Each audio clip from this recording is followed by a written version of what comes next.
Today we are going to discuss about how to create the new project in Mitsubishi PLC. Let's open the software GX Works2.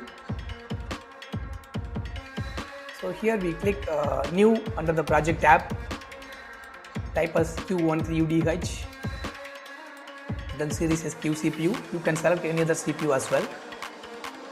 Project type as simple project, language is ladder, click OK.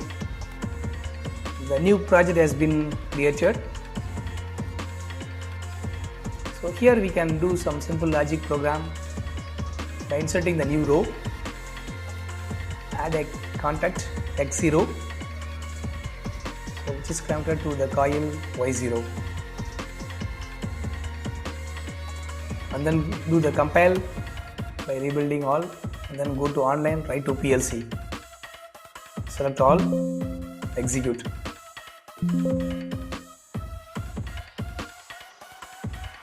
So the program has been downloaded into the PLC. After that, it will be restarted automatically. That's all.